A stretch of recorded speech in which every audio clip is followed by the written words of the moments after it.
नमस्कार सर्वांना, नंदिनीज किचन चॅनलवर तुमचे सर्वांचे मनपूर्वक स्वागत। तर आज बनवत आहे मस्त अशी साबुदाणा खिचडी। तर आता आलाय श्रावण सोमवार, तर म्हटलं आता श्रावण सोमवारची स्पेशल बनवूया साबुदाणा खिचडी। तर इथे मी शेंगदाणे भाजायला ठेवलेत आणि मस्त असे लाल कलर होईपर्यंत छान असे भाजून घ्यायचे। त्यानंतर इथे मी कढईमध्ये तेल टाकलं आणि तेल टाकल्याच्या नंतर थोडेसे जिरे टाकले, जेणेकरून आपल्या साबुदाणा खिचडीला टेस्टिंग छान येईल। आणि ते 2 ते 3 मिरच्या कट करून घेतले होते बारीक बारीक, तर मी इथे आता टाकल्या तेलामध्ये।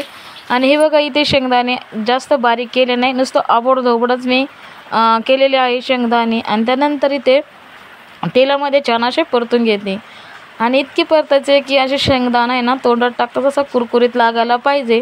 तर असं मी शेंगदाणा इथे छान असा मस्त क्रिस्पी होईपर्यंत तळून घेते तेलामध्ये।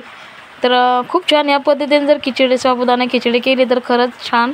आणि मी इथे साबुदाणा बटाटा टाकलाच नाही, कारण की ना बिना बटाट्याचे साबुदाणा खिचडी केलेली आहे।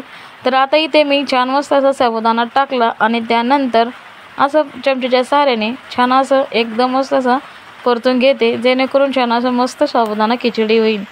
तर आता मी इथे सतत काही सेकंदापर्यंत मी असे फिरवून घेते। तर हे बघा, किती छान अशी मोकळी सुळसुळीत तुम्हाला दिसतच असेल किती छान। आणि एक ठिकाणी एक दाणा झाला का नाही साबुदाण्याचा। तर अशी साबुदाणा खिचडी एकदम झटपट आणि जास्त वेळही लागत नाही, तर खूपच छान आणि सोप्या आणि साध्या पद्धतीने। तर हे बघा, किती छान आणि मस्त झालेली साबुदाणा खिचडी। तुम्हाला आवडली असेल नक्कीच तर लाईक आणि शेअर सबस्क्राईब करा। तर आता इथे खिचडी झाली आहे तोपर्यंत आहे ना 2 मिनटं तरी मी अशी झाकून ठेवली। त्यानंतर हे बघा, किती छान आणि मस्त गरमागरम साबुदाणा खिचडी झाली आहे तयार। तर तुम्ही नक्कीच करून बघा, तुम्हाला नक्कीच आवडेल। तर चला मग, आता साबुदाणा खिचडी झालेली आहे। तर हे बघा कशी झालेली आहे,